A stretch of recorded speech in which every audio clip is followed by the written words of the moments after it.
सब मामले में छात्र परेशान है और बीपीएससी चेयरमैन माननीय मनु भाई सर एकदम पूरी तरीके से निश्चिंत है। अब उनका क्या है? उनको नए बोलने का कोई चीज में आदत ही नहीं है। डेली बच्चे जाके वहां मिलते हैं, सबको आश्वासन पे आश्वासन देते हैं, जल्दी ही इस मामले को निपटा लिया जाएगा, जल्दी इस मामले को सॉर्ट आउट कर लिया जाएगा, लेकिन कुछ भी सॉर्ट आउट नहीं हो रहा है। सबसे पहली बात डाउटफुल वाले मामले पे आ जाएं तो अभी तक जब सब बार क्या होता था कि हर बार वेरिफिकेशन से पहले पोर्टल खुलती थी, छात्र जो भी गलत डॉक्यूमेंट्स अपलोड कर देते थे या किसी कारण से दूसरा डॉक्यूमेंट्स अपलोड हो गया, गलत इंफॉर्मेशन चला गया, तो पोर्टल खोलते थे, उस पर सुधार करने का छात्रों को मौका मिलता था।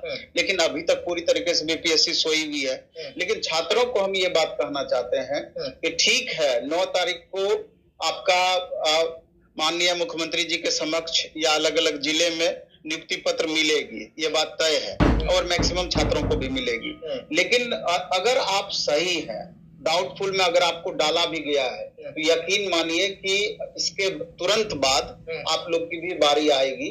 हो सकता है कि बिहार दिवस जल्द ही है आपका और बिहार दिवस में आपको भी मौका मिलेगा, संभवतः ज्यादा संभावना यही है। लेकिन परेशान नहीं होना ही, ऐसा इसलिए हम बोल रहे हैं कि डेली कम से कम 50-100 छात्र आकर के मिलते हैं। हमारा सर भविष्य चौपट हो गया, रात में नींद नहीं आती है, हमारे जो साथी गण है उनको नियुक्ति पत्र मिलने वाला है, हमारा गलती से ये डॉक्यूमेंट्स अपलोड हो गया था, थोड़ा सा ये हमारा गलती रह गया था, वगैरह वगैरह। जबकि वो ओरिजिनल में वो छात्र को किसी तरह की दिक्कत नहीं होनी चाहिए था, बिल्कुल फेयर छात्र हैं, कोई परेशानी नहीं है। हाँ, जो गलत है, क्योंकि डाउटफुल में डालने के पीछे और सारा रीजन है, बहुत सारे रीजन है, जो गलत होंगे तो दिक्कत सिर्फ उन्हीं को होना है। इसलिए करके अब जो स्थिति बनी है तो निश्चित रूप से 9 तारीख तक में आपका मामला हमको नहीं लगता है कि सुधर पाएगा, जो स्थिति बीपीएससी की बनी हुई है। लेकिन इसके तुरंत बाद आपको मौका मिलेगा। शिक्षा विभाग को भी तो एक्शन मोड में आना चाहिए, शिक्षा विभाग भी बिल्कुल आना चाहिए एक्शन मोड में। और लगातार आप जो बोल रहे हैं ना कि मंदिर मस्जिद सब धर्म का स्थल, सब सचिवालय ही बन गया है, बात सही है। डेली सैकड़ों छात्र संख्या में वहां जाते हैं और वहां आश्वासन मिलता है, फिर छात्र लौट जाते हैं। 82 अंक वाले प्रतिदिन जा रहे हैं, कहाँ कोई 82 अंक वाले। अब आप यूं समझिए ना कि टीआरई 1 में 82 अंक वाले को लिया गया, टीआरई 2 में 82 अंक वाले को लिया गया, पूरा भारत में 82 अंक वाले को लिया जा रहा है। और इस बार भी वेरिफिकेशन में कई जगह पर किसी तरह का ऑब्जेक्शन नहीं किया गया, कई जगह पे डाउटफुल में डाला गया और कई जगह पे डायरेक्ट लौटा दिया गया। स्थिति ये बनी हुई है। तो पता नहीं बीपीएससी का नींद क्यों नहीं टूटती है। हर मामला कोर्ट में जाएगी तभी जाकर के कंसीडर किया जाएगा। ये तो तय है कि 82 अंक वाले छात्रों के साथ न्याय जरूर होगा। लेकिन हाँ, ये है कि कोर्ट के माध्यम से न्याय होगा, अलग बात है। बिहार सरकार न्याय नहीं डायरेक्ट देगी, ये अलग इशू है। लेकिन छात्र लगातार परेशान है। जिनका जिला खाली है, कुछ अलॉटमेंट में है, उनका क्या होगा? वो भी तो एकदम परेशान है। नहीं, बोले ना कि लंबी लिस्ट है परेशानी वाले छात्रों की। अभी आप देखिए ना कि 6 विषय वाला मामला, अब इसमें क्या है, गेस्ट टीचर वाला इशू था। जब ये रिजल्ट जारी कर दिए तब जाकर के याद पड़ा कि इसमें 25 अंक का ग्रेस वाला भी बात था, तब जाकर के फिर से उसको रिवाइज करने की बातें चली। अब वो छात्र परेशान है, वो छात्र नहीं, सब छात्र परेशान है कि जो ये 25 अंक का ग्रेस वाला मामला, गेस्ट टीचर वाला मामला जो बताया गया है, कहीं हम लोग फिर बाहर तो नहीं हो जाएंगे। तो स्वाभाविक है डर सताना। लेकिन अभी तक इस मामले में भी बीपीएससी चुप्पी साधे हुई है और इस मामले को क्लियर नहीं कर रही है, इस मामले को भी क्लियर नहीं कर रही है। यानी लगभग यूं कहिए कि आधी संख्या में छात्र लगभग एन कैन प्रकार परेशान है। सप्लीमेंट्री रिजल्ट का ही इशू आप देख लीजिए, टीआरई 1 में दिया गया 21,000 प्लस सीट अभी पहले से आपका खाली हो चुका है। टीआरई 3 का वैकेंसी अभी मल्टीपल कैंडिडेट वाले बाकी हैं। वेरिफिकेशन प्रोसेस में बाद में जब जो गलत कॉम्बिनेशन वाले, गलत डॉक्यूमेंट्स वाले या अन्य कारणों से जो छात्र बाहर होंगे उनकी संख्या बाकी है। तो मुश्किल से 50 से 55% सीट भरी जाएगी, ये बात तय है। बाकी सीटें खाली रह जाएगी। लेकिन इन लोगों का एडजस्टमेंट नहीं हो पा रहा है और माननीय शिक्षा मंत्री और जितने भी विधायक हैं जो कि सरकार में शामिल हैं, बाकी अन्य मंत्रीगण लगातार आश्वासन पे आश्वासन छात्रों को दे रहे हैं और गर्दनी बाग में लगातार 24 घंटे लगातार ये लोग धरना स्थल पर बैठे हुए हैं। सर इस बार तो ये भी बोला जा रहा है कि जितने जैसे जिनका भी 6 to 8 में हुआ, 9, 10 में हुआ, 11, 12 में हुआ, सभी जगह नियुक्ति पत्र मिलेंगे, क्योंकि अलग तो किया नहीं गया है, सब कुछ फाइनल तो किया नहीं, तो एक व्यक्ति को 3-3, 4-4 नियुक्ति पत्र, बिल्कुल 3-3 जगह 4-4 जगह नियुक्ति पत्र मिल रहा है। तो वही चीज ऑफ कैमरा जब बहुत सारे छात्र एसीएस सिद्धार्थ सर से मिले तो इग्नोर नहीं कर रहे हैं।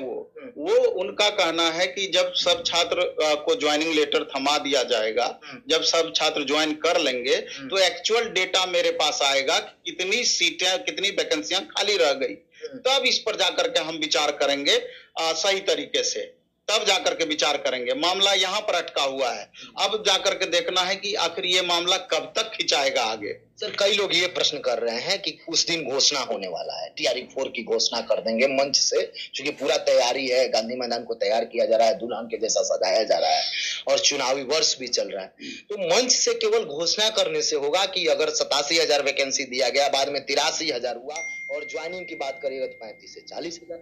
सब ये आंकड़ों का ही खेल चल रहा है कि कागज पर इतनी वैकेंसियां हम लगातार दे रहे हैं। हालांकि माननीय मुख्यमंत्री जी की वैकेंसी के मामले में जितनी प्रशंसा की जाए कम है, वो बिल्कुल बधाई के पात्र हैं, प्रशंसा के पात्र हैं, लेकिन दूसरी वास्तविकता को भी आपको देखना होगा कि 1,70,000 वैकेंसी TRE 1 में आप निकाले, 1,20,000 सीट आप भर पाए, TRE 2 में 1,20,000 वैकेंसी आप निकाले, मुश्किल से 70-80,000 75,000 के करीब सीटें भर पाई। और TRE 3 में और खतरनाक स्थिति है, TRE 3 में अब तक का सबसे ज्यादा खतरनाक स्थिति है, 60% भी सीट नहीं भरने जा रहा है, लगभग 50% के करीब 40 से 50% सीटें खाली रह जाएगी। और तब ये छात्र परेशान है जिनका बराबर मार्क्स आ गया, उतने ही मार्क्स पे बच्चे जॉब करने के लिए जा रहे हैं और उतने ही मार्क्स पे धरना स्थल पे बैठे हुए हैं। इन छात्रों की क्या गलती है कि थोड़ा इनका किसी का पहले जन्म हो गया, किन्हीं का बाद में जन्म हुआ, इनकी क्या गलती है? ये सबसे अजूबा नियम है, सबसे अजूबा नियम है। ये यही रहा शेड्यूल अगर TRE 1, TRE 2, TRE 3 का, तो सबसे खतरनाक स्थिति तो TRE 4 वाले के साथ हो।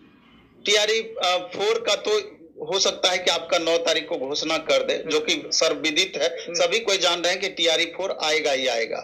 और कितनी वैकेंसी आएगी हमको लगता है कि ये घोषणा करे तो ज्यादा बेहतर होगा, क्योंकि अब ये क्या करेंगे कि पहले TRE 3 वाले बच्चे को ज्वाइन करवाएंगे, उसके बाद सीट का लेखा जोखा लेंगे कि कितने छात्र ज्वाइन किए हैं, कितने अभ्यर्थी ज्वाइन नहीं किए हैं, अलग अलग डिस्ट्रिक्ट से पूरा इसका डिटेल मंगवाया जाएगा और कितनी सीटें इनके द्वारा इजाद किया गया है, क्योंकि रिटायर भी बहुत सारे कार्मिक कर रहे हैं, रिटायर भी हो रहे हैं, उनका भी कैलकुलेशन हो रहा है। तो ओवरऑल हमको लगता है कि अच्छी खासी वैकेंसी आएगी, लेकिन वास्तविक डाटा ज्वाइनिंग करने के बाद ही पता चलेगा कुछ दिनों के बाद। और 9 तारीख को घोषणा जरूर कर देंगे, लेकिन वास्तविक डाटा हमको नहीं लगता है कुछ दिन निकल करके आएगा, क्योंकि यहाँ पर भी लोचा है। पहले बोला जा रहा था कि 1.5 लाख वैकेंसी आएगी, कभी बोला जा रहा था 1,60,000 वैकेंसी आएगी, 1,20,000 वैकेंसी आएगी, 80,000 70,000 पे मामला आ गया है। ये आगे पता चलेगा इसका वास्तविकता क्या है। मैं छात्रों से ये कहना चाहता हूँ जिनको TRE 4.0 देना है जी, आप तनिक भी कंफ्यूजन में नहीं रहे, वैकेंसी आएगी ये बात श्योर है, और अब तक का सबसे टफ एग्जाम TRE 4 में होगा ये बात भी तय है। इसलिए कि अपने लेवल को आप मैक्सिमम तक पहुंचा के रखें। अगर आपको एक सीट सुनिश्चित करना है तो बाकी तो जब जो स्थिति बनेगी, परिस्थिति बनेगी, आगे देखा जाएगा। बहुत बहुत धन्यवाद। धन्यवाद आपका।